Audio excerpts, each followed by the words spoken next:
Hola y buenas tardes. Muchas gracias por las palabras de presentación. Desafortunadamente me olvidó mucho en español, entonces necesito hablar en inglés. Lo siento por eso. Nevertheless, I'm really happy to. Me da mucho gusto estar aquí el día de hoy y comenzar a hablar sobre este tema, así como tener una oportunidad para hablar sobre la importancia de documentar y vincular los datos de las personas desaparecidas, ya sea ante-mortem o post-mortem, para poder identificar cuerpos. Después de esta breve presentación, el proceso de identificación de difuntos desconocidos, me gustaría hablarles sobre la posibilidad de utilizar los datos ante-mortem y post-mortem para utilizar los trabajos de identificación en México. Hay unas condiciones previas que necesitan cumplirse primero. Por ejemplo, documentación ante-mortem, post-mortem y para poder corroborarlas. Al final, me gustaría hablar un poco, solamente algunas pocas palabras, sobre los métodos independientes de identificación como una herramienta complementaria, y tendremos el gusto de tener una discusión abierta al final. Brevemente vamos a comenzar. Somos el profesor Verhoff, con el que hablaron en la mañana, Christopher Gruber y yo hemos sido invitados por la GIZ y el Instituto Forense de Ciencias en Guadalajara en el año de 2019 para visitar dicho instituto. Nosotros tuvimos unos primeros contactos con los procesos de identificación y trabajamos con las primeras ideas para mejorar. En septiembre de 2019, Christoph y yo volvimos a trabajar al instituto hasta marzo de 2020.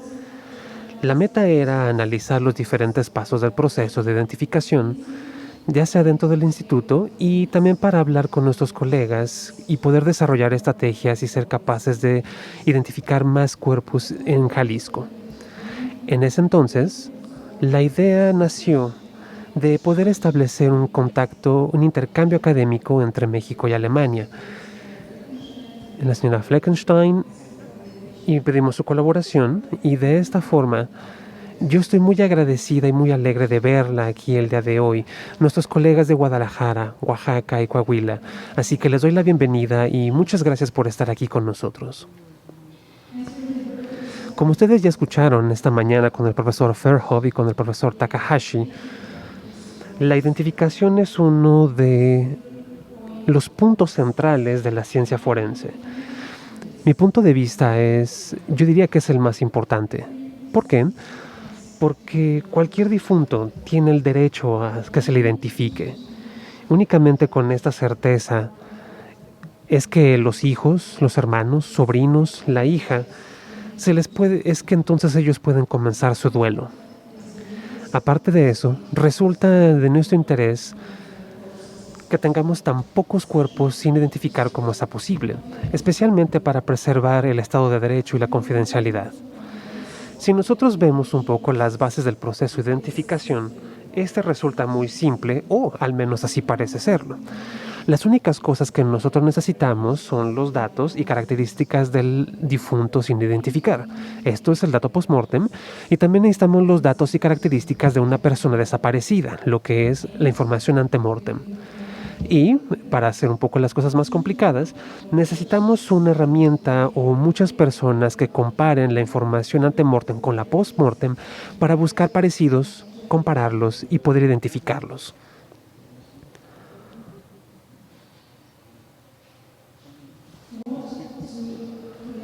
¿Qué es lo que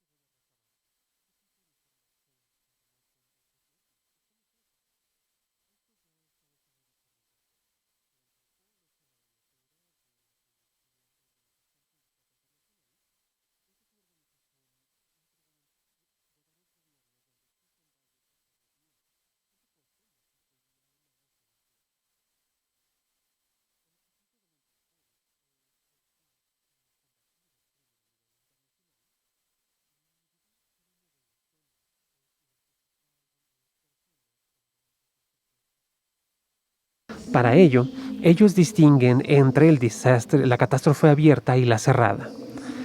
La catástrofe cerrada se define como un evento catastrófico de gran magnitud que da como resultado el fallecimiento de un número elevado de individuos.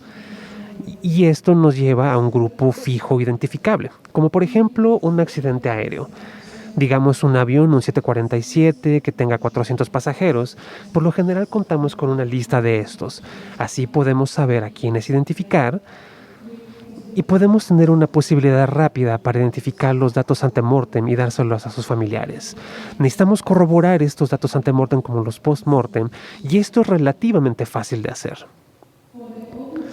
Para una catástrofe abierta, esto sería un evento catastrófico de gran magnitud que da como resultado el fallecimiento de un número de individuos sin identificar, pero no existe ningún tipo de dato disponible. También resulta difícil obtener información con respecto a la cifra actual, con la verdadera cifra de las víctimas de una de estas catástrofes. Como lo escucharon en la mañana, uno de estos ejemplos podría ser el tsunami en Asia en 2014, donde hubo más de 230,000 personas fallecidas. Por supuesto que esto plantea la pregunta: ¿qué situación es la que tenemos en México en este momento? Las noticias más recientes reportan cerca de 100,000 personas desaparecidas en México y al mismo tiempo cerca de 52,000 cuerpos sin identificar. Por lo tanto, no solamente tenemos una catástrofe abierta, también tenemos un número desconocido de fallecidos y es difícil obtener información ante-mortem y post-mortem de los desaparecidos. Y aún peor, estamos pasando por un proceso que da como resultado un número cada vez mayor de gente sin identificar y cada vez más personas desaparecidas todos los días. De esta manera, no es ninguna sorpresa que las noticias diarias hayan reportado que este es uno de los el trabajo de Carla Quintana es uno de los más difíciles que hay en el país. De vuelta con la Interpol, ellos identifican identificadores primarios y secundarios.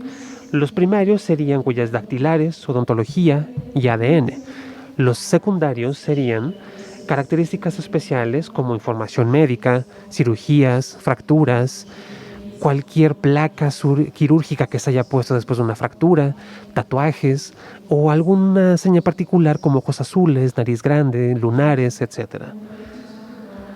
Ahora me gustaría hablar de cómo ha sido nuestra experiencia en Jalisco durante estos 6 meses. Vamos a hablar un poco de los identificadores primarios, empezando por las huellas dactilares. Tenemos los datos post-mortem de la CEMEFO, pero podemos obtener estas huellas digitales siempre que éstas existan. Con respecto a los datos ante-mortem, en México no hay una gran base de datos, pero existen diferentes bases de datos donde hay huellas dactilares, especialmente las credenciales para votar de la INE. Si alguna persona estuvo en la cárcel o si se le tiene que tomar sus huellas dactilares. Así que tenemos una cantidad enorme de información ante y post-mortem. Sin embargo, hemos experimentado que la conexión que existe entre la información ante y post-mortem, la conexión que existe entre esos dos tipos de información, por lo general lleva mucho tiempo. Es muy difícil hacer esta corroboración debido a preocupaciones por protección de datos.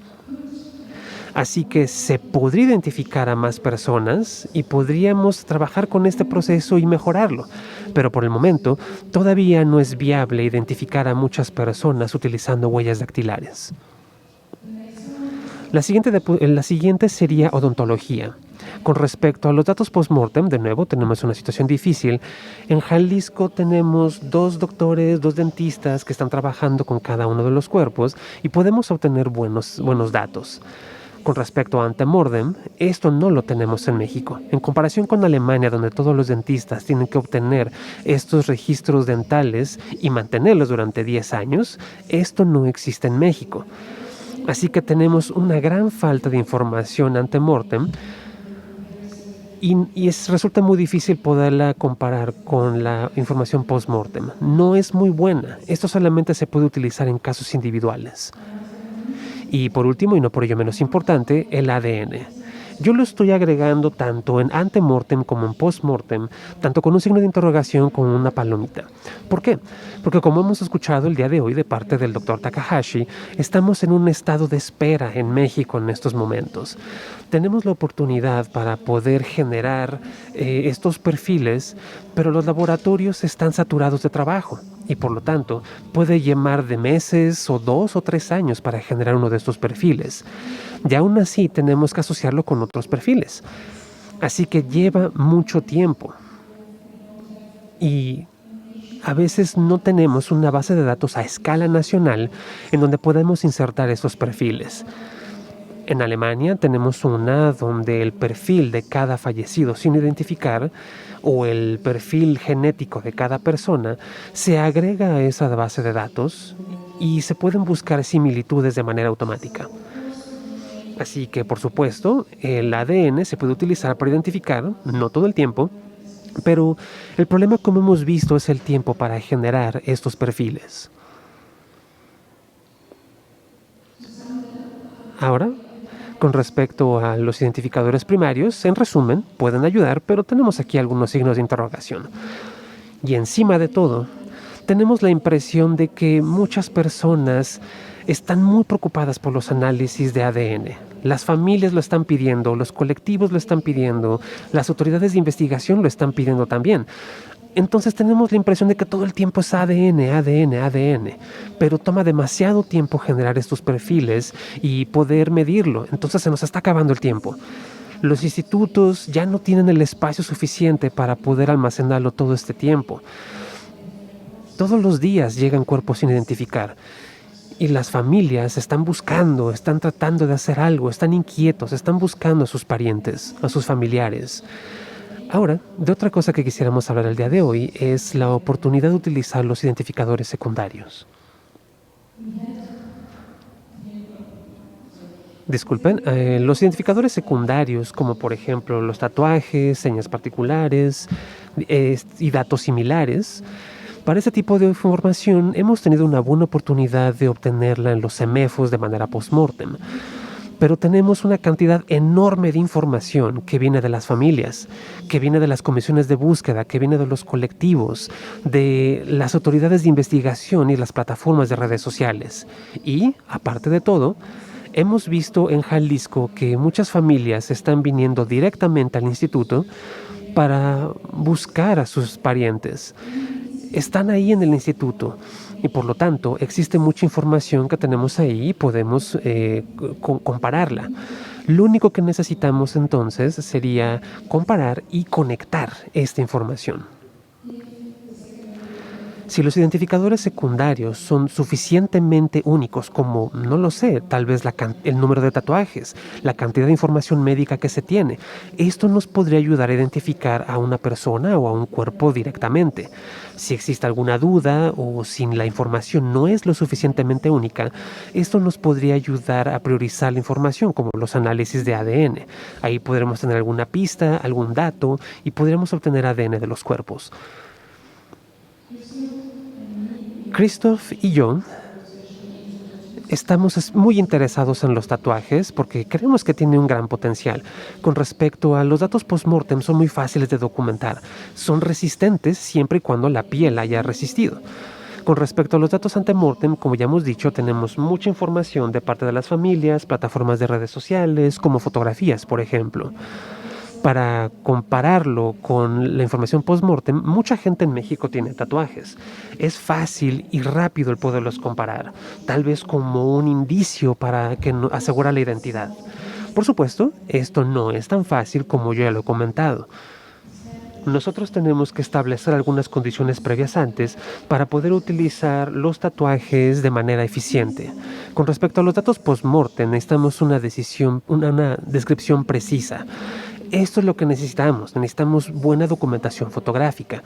También me gustaría mostrarles algunas técnicas que son efectivas, que no son muy costosas y que son muy fáciles de llevar a cabo, como por ejemplo el peróxido. Me gustaría mostrarles unas fotografías. Aquí podemos ver el brazo derecho de un cuerpo desconocido y podemos suponer que hay un tatuaje en la piel. Si agregamos peróxido, si lo ponemos sobre la piel durante algunos segundos, veremos que los tatuajes ahora se ven de esta forma. Esto es algo con lo que podemos trabajar. En mi opinión, un mejor ejemplo sería este, disculpen la calidad de la imagen, pero podemos ver que es el brazo izquierdo. Vemos que hay una imagen ahí, que hay un tatuaje, pero con esto ahora podemos estar seguros. El peróxido no es caro y es muy fácil de utilizar. El problema es cuando la piel ya está momificada, porque entonces la piel ya se divide en diferentes capas. Y aquí necesitaríamos la ayuda de la fotografía infrarroja. De esta manera podemos utilizar ciertos espectros de luz, lo cual nos puede ayudar a ver los tatuajes y se ven de esta forma. Vamos a regresar un poco a las condiciones previas con respecto a los datos por mortem y viendo más sobre los datos ante mortem necesitamos una descripción precisa. Yo recomiendo que se guarden fotografías de los tatuajes o información médica. ¿Por qué? Porque las fotografías son objetivas, podemos ver lo que hay en el tatuaje y, además de todo, si estas son seguras, podemos compararlas de manera rápida con otras formas de identificación. Déjenme darles un ejemplo de esto. Tenemos un cuerpo sin identificar. El doctor en la CEMEFO detectó un tatuaje en el dorso de la mano derecha y lo describió como un león. Ahora, con respecto a la información ante mortem, lo que pareciera ser el mismo tatuaje lo tenemos de una descripción. Es un tatuaje en la mano y también hablaban de un león. Entonces, aquí ya tenemos un acierto muy probable. Llamamos a la familia y nos dijeron, bueno, sí, están en lo correcto. Entonces les llamamos, decimos que vayan a la CEMEFO y les mostramos las fotografías. Esta es una forma. Pero yo creo que la mejor manera es simplemente guardar las fotografías, para que de esa forma podamos compararlas directamente de la información post-mortem con la fotografía de una persona desaparecida. Y como pueden ver en este ejemplo, de manera directa sabemos que esto no es el cuerpo que nosotros estamos buscando, no es la persona. Y de esta manera podemos seguir buscando. Ahora, para poder clasificar estos tatuajes, sería bueno tener las fotografías también. Nosotros recomendamos no solamente tener la descripción del tatuaje, sino también una clasificación además. ¿Por qué? Aquí tenemos este tatuaje. ¿Cómo lo describirían? El doctor en la CEMEFO lo describió como una rosa. Y esto es correcto, ¿no? El área de búsqueda lo describió como una flor, lo que también es correcto. Pero una flor y con una rosa no podemos tener una identificación positiva. Necesitamos una base de datos inteligente que no tenemos hasta el momento. Así que nosotros recomendamos tener una clasificación un poco más descriptiva, porque tanto una rosa como una planta, como una flor, son una planta. De esta forma podemos confirmar y revisar si tenemos una comparación positiva o no. Tenemos esta clasificación y hemos estado de resolver este problema. Y por último, y no por ello menos importante, la parte más complicada y más importante es la base de datos. Necesitamos una base de datos que tenga información ante-mortem de la persona desaparecida y la información post-mortem de los cuerpos. De esta manera, lo mejor sería que hubiera una búsqueda automática, algo que busque por los parecidos entre ambos, para todos los cuerpos que nos llegan y para cada persona desaparecida. Esa sería la meta desde nuestra perspectiva. Yo no quiero decir que esta es la manera principal de hacer las cosas, pero yo creo que si tenemos toda la información, porque ya hemos ido a los CEMEFOs, podemos utilizarlos para obtener identificaciones en sitio o para obtener pistas o algo que nos ayude a identificar. Nosotros utilizamos los tatuajes como ejemplo porque cuando estuvimos en Jalisco tuvimos la oportunidad de ver 2000 de estos cuerpos y poder ver cuántos de ellos pudieran identificarse. Nosotros descubrimos que casi 1 de 2 tenían cuando menos un tatuaje. Y para el grupo de edad de 20 a 29, casi el 70% tenía tatuajes. No es como una cuestión tribal, no es algo de ese tipo aquí en México, pero La mayor parte del tiempo tenemos información, tenemos nombres. Resulta más fácil implementar eso en una base de datos para poder conectarlo. Pero, por supuesto, esto también tiene que funcionar con los identificadores secundarios. Si son lo suficientemente únicos, nos puede ayudar a identificar de manera rápida como un método independiente de identificación, pero si no son lo suficientemente únicos, no nos pueden ayudar a priorizar la investigación. Así que, desde nuestra perspectiva, la meta debería ser asegurar una identificación rápida para todos los casos. Tenemos que utilizar todos los datos disponibles. Si tenemos datos en los EMEFOS, antemortem o postmortem, en estos cuerpos sin identificar, deberemos de utilizar esta información. Debemos utilizar los identificadores secundarios, son tan importantes como los métodos independientes o como una herramienta complementaria. Tenemos que crear conciencia de las diferentes opciones que hay en el proceso de identificación, porque hay más que solamente el ADN. El ADN es muy bueno, pero hay mucho más.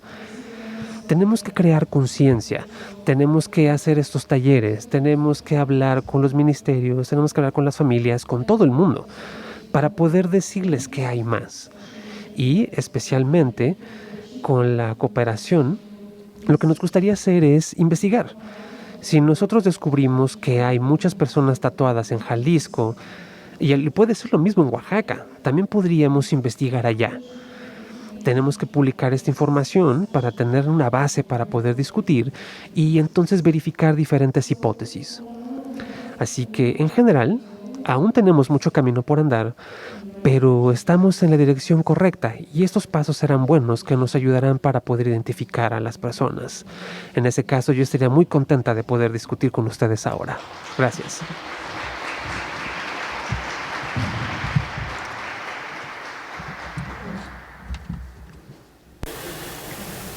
Vamos a dar paso entonces a nuestra ronda de preguntas y respuestas.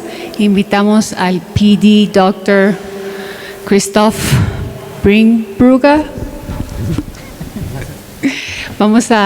Mis colegas van a hacer nuevamente el ejercicio de los micrófonos, para lo que les pedimos levantar su mano para que puedan llegar con la pregunta respectiva.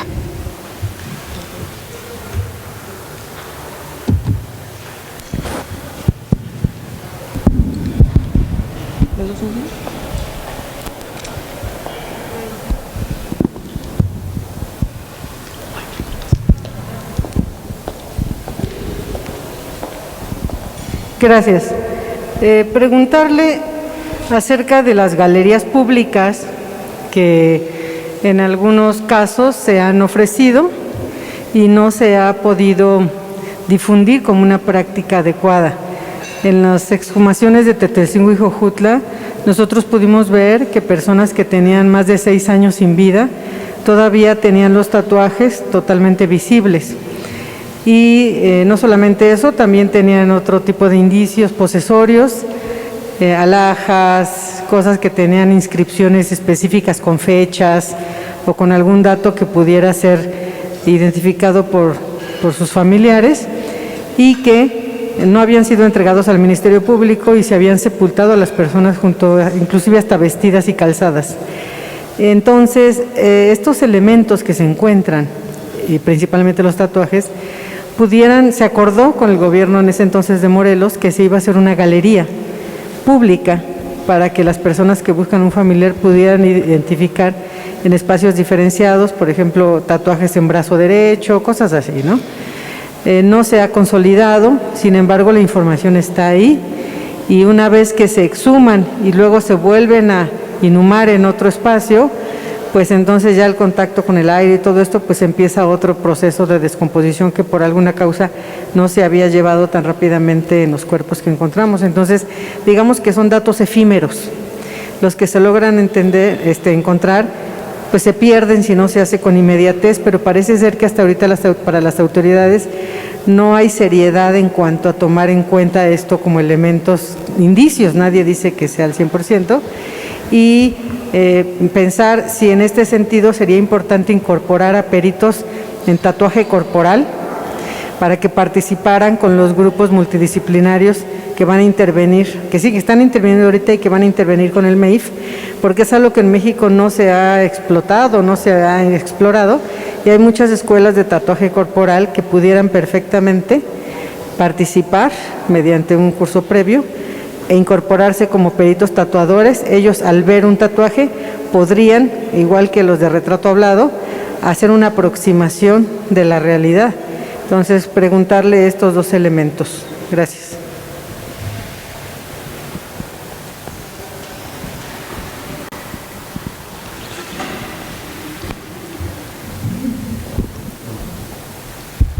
Muchas gracias for your question, your annotations. Thank you. Muchas gracias. Desde mi perspectiva, sería bueno y un beneficio importante. Sería un beneficio usar esta información y los identificadores secundarios. Debemos usar las fotos PM que tenemos para compartirlas con las familias que buscan, también con los colectivos.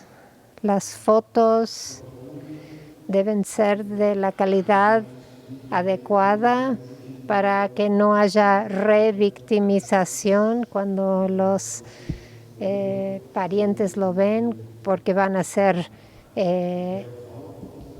accesible públicamente, así que hay que ver cómo se toman las fotos, pero sería una buena oportunidad para identificación y, como dijo, no es 100%, pero nos puede dar una pista, puede ser un paso en la dirección correcta.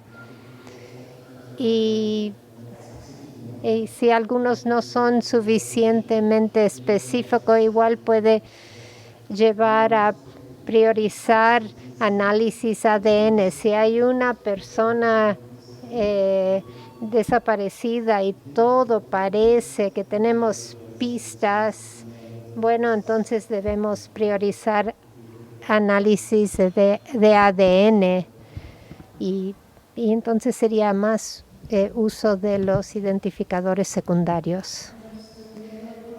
Y la otra parte de su pregunta, si debemos poner a expertos en tatuaje, yo diría que no, porque no son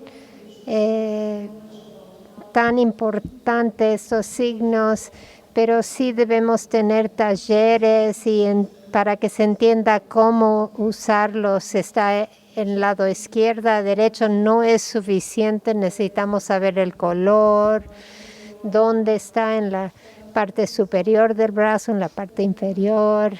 Esa información se puede difundir en talleres y en los institutos. Como dijo Christophe, lo más importante es tener fotos de las redes sociales, de las familias para compartir y comparar. Y otro punto, hablando de los expertos en tatuaje, se me ocurre una encuesta que hicimos en Alemania. Le dijimos a 2 artistas y le dijimos, si le mostramos una foto, usted va a reconocer si es su trabajo, y casi todos dijeron sí, si es un tatuaje que yo hice, sí lo voy a reconocer, y entonces eso podría darnos una pista en algunos casos. Pero involucrar a expertos de tatuaje depende de cómo se hacen los tatuajes, cómo van a estudios oficiales en México o son no oficiales para ir a hacerse los tatuajes. Eso tal vez significa que no van a querer cooperar tanto, pero podría ser alguna opción hablar con algún experto para sacar pistas.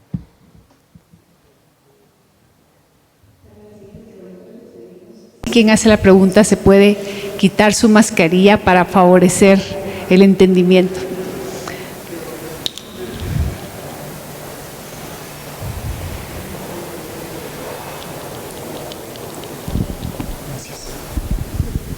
Buenas tardes. Una pregunta. ¿Qué tan importantes son los marcadores genéticos dentro de las poliformas en el estudio de la biotecnología genética?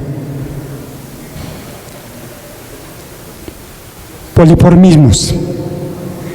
¿Qué tan importantes son los marcadores genéticos en el poliformismo de la biotecnología genética?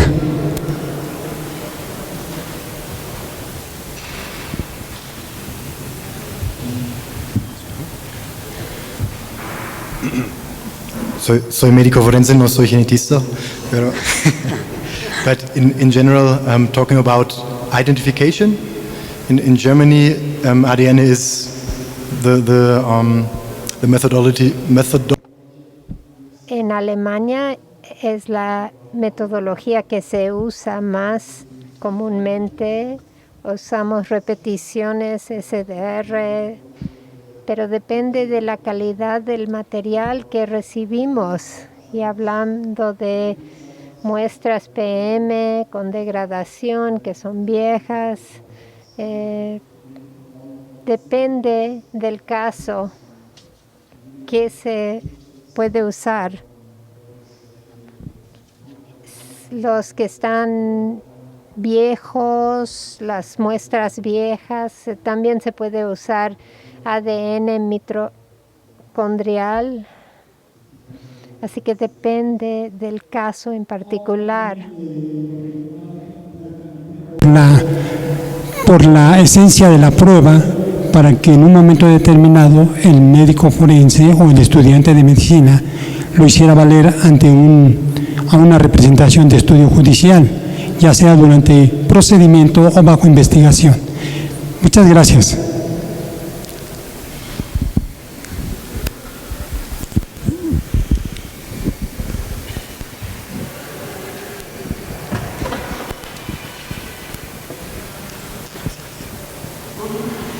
Gracias.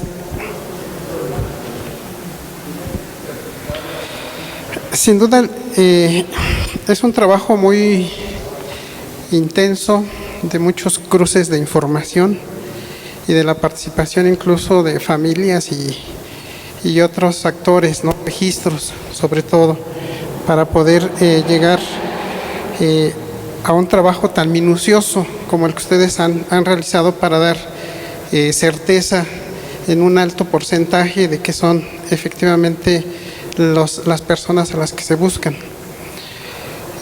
Preguntarles y a su vez dejarles extendida la invitación, digamos, porque creemos que toda esta experiencia que ustedes han venido generando, no solamente en la parte de identificación a través de tatuajes, sino también de toda la información que ustedes han venido generando. Y concretamente lo relacionado a lo que son las bases de datos antemortem y postmortem, que es ahí donde está el meollo quizás de poder tener mucha información que nos posibilite las identificaciones. Pedirles a ustedes y a todos los que han estado participando, si pudieran de alguna manera conjuntar un esfuerzo con el Gobierno de México, con las familias, para poder realizar trabajos específicos que nos pudieran llevar a poder ajustar esos registros y esas metodologías que tenemos para la alimentación de lo que son las bases de datos antemortem y postmortem. Creo que sería un ejercicio muy importante en donde las familias, en donde la sociedad en general, pero desde luego los expertos y las universidades podríamos trabajar en conjunto, y sería pues una invitación a la GIZ, al gobierno de Alemania y a todos los aliados internacionales que nos pudieran ayudar en un proyecto de esta naturaleza, porque creemos que si bien hay elementos que se pueden retomar, hay elementos que se tienen que ajustar y que tenemos que tener también la difusión suficiente en la sociedad a efecto de que podamos valorar, ¿no?, que esta información es vital en algún momento, y a lo mejor en las familias se constituye un elemento de aportar también información que pueda ayudar. Entonces dejarlos ahí con esta solicitud. ¿Y ustedes qué posibilidades le verían? Gracias.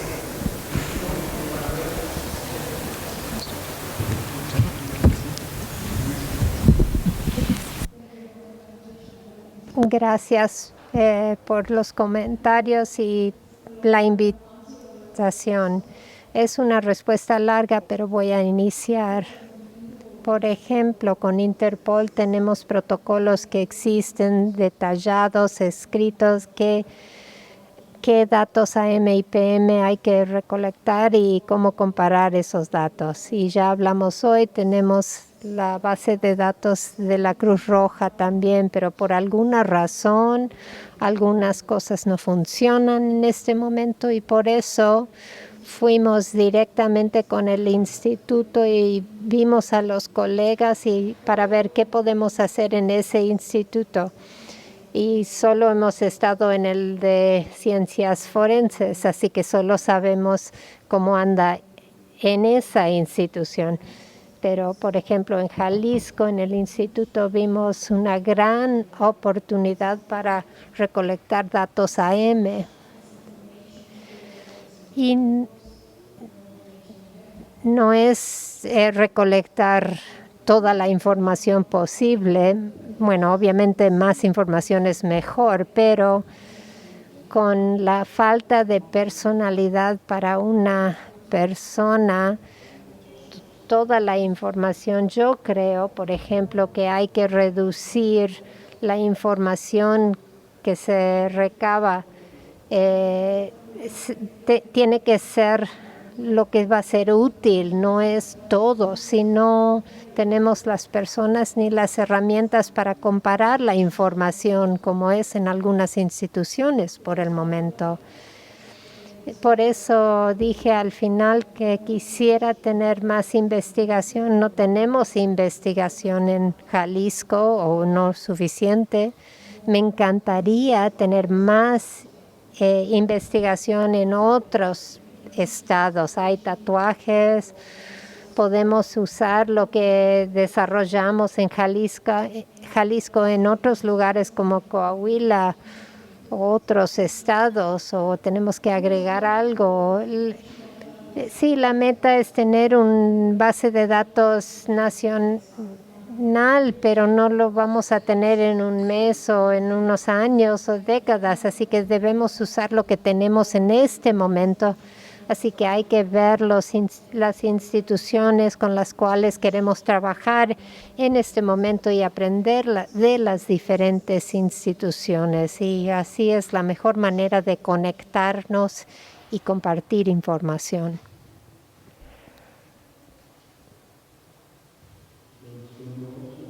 No sé qué puedo agregar, pero quisiera agregar algo. Gracias por su invitación. Thank you very much for your invitation. I take it as an appreciation for our work. Gracias por la información. Creo que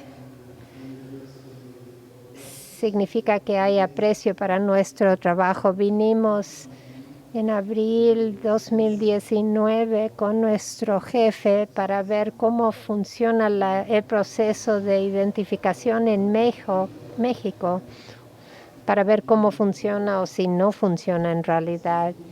Y vinimos por interés científico, de investigación, porque queríamos ayudar y ahora podría decir que regresamos porque, bueno, sentimos la confianza de los colegas en Jalisco, la hospitalidad que nos mostraron, y regresé no solo por esos intereses de investigación, sino que el tiempo aquí cambió mi perspectiva del trabajo forense. Y hacemos algo similar en Alemania, pero es completamente diferente. El número de muertos con los cuales hay que trabajar aquí, el número de homicidios, de los desaparecidos, los números no se puede imaginar cuando no ha estado aquí en México, y podemos ayudar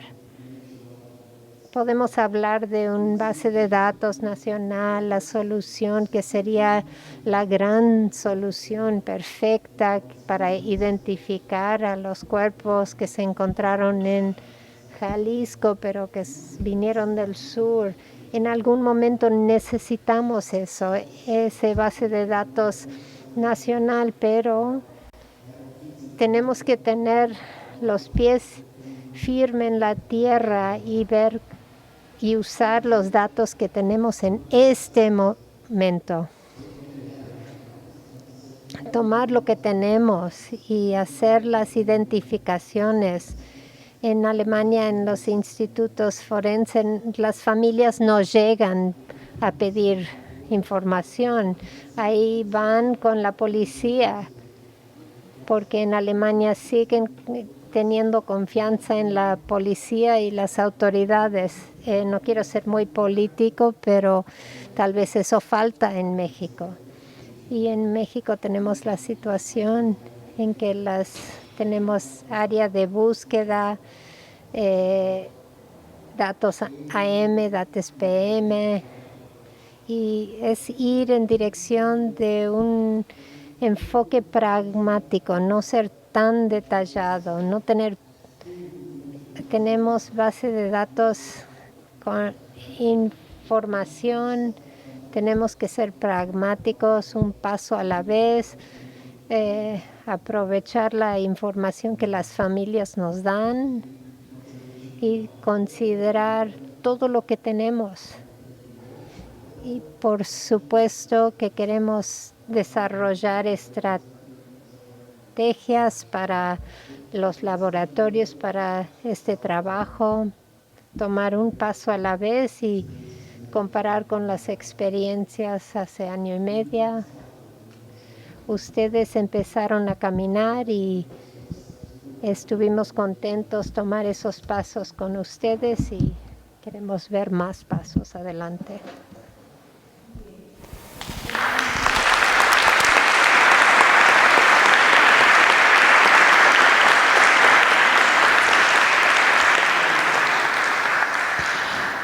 Muchísimas gracias.